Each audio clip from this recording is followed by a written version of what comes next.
Hello guys, आप सभी का स्वागत है एक बार फिर।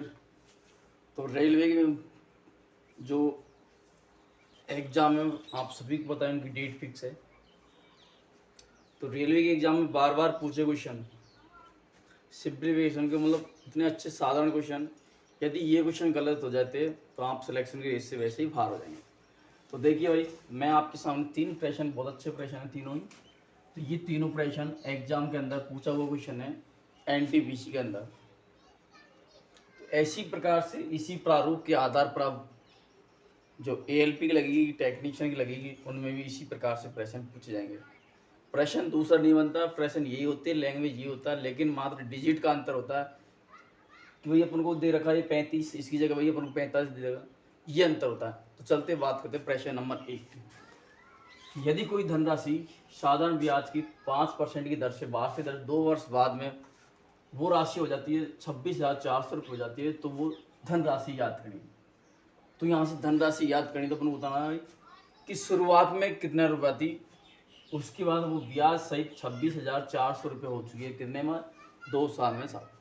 तो साधारण ब्याज क्या होता है, 5 गुणा अपन भाई 2 करते हुए ये आया 10 क्या है परसेंटेज, और ये परसेंट क्या होती है भाई, पूरे 10% हो गया। तो कोई भी मान होता है अपना 100%, तो इतनी हो जाती है बोले 110% बराबर कितना दे रखा है अपन को, 26,400 दे रखा है।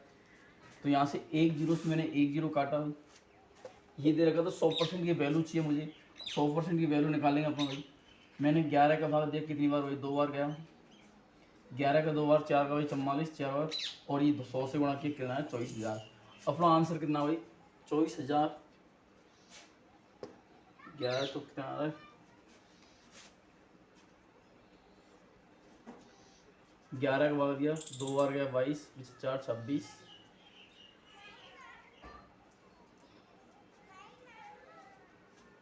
तो अपना आंसर क्या है भाई 26, 5 दूनी 10, 100, 100 ये हो गया भाई ब्याज 100%, 110, 26, 11 का 2 बार गया 4 26, ये हो गया कितना 26,400, 26,400, 2400। हाँ तो ये आ गया भाई कितना, ये ऑप्शन दे रखा अपन को, तो ऑप्शन नंबर 1 भाई अपना, तो राइट आंसर आएगा कितना, ऑप्शन नंबर 1। अगले प्रश्न की बात करते हैं, प्रश्न नंबर 2।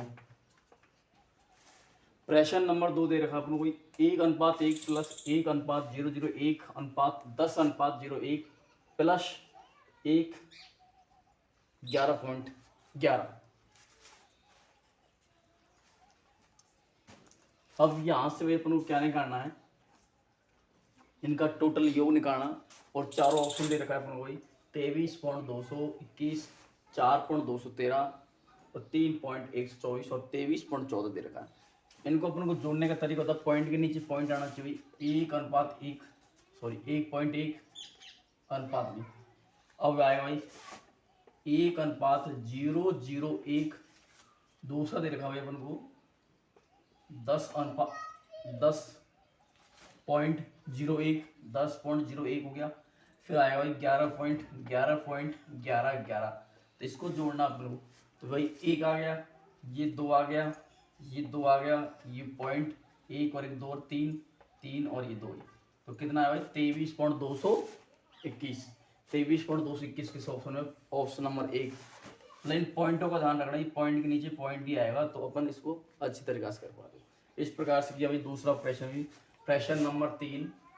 प्रश्न नंबर 3 क्या कर रहा है, यदि ए अनुपात बी अनुपात दे रखा है अपन को इतना 3:4, तो ए और बी का अनुपात, ए और बी का अनुपात कितना दे रखा है 3:5 दे रखा है, और बी और सी का अनुपात कितना दे रखा है, बी और सी का अनुपात दे रखा है अपन को 4:7 दे रखा है यहाँ से। तो अपन इसको कर पाएंगे, अब यहाँ से देखो अनुपात ये खाली स्थान था, ये 5 लिखेंगे, ये खाली स्थान 4 रखेंगे, इनको गुणा किया 12, इनको गुणा किया 20, इनको गुणा किया था 35। तो अपन से पूछा ए और बी और सी का अनुपात क्या होगा, तो ए और बी सी का अनुपात आ चुका है आपके सामने 12:20:35, 21 ऑप्शन में है। तो यहाँ से ऑप्शन नंबर बी, ये इसका ऑप्शन नंबर बी इसका करेक्ट आंसर जाए। इस प्रकार से मैंने तीनों प्रश्न दोस्तों आपको बताया।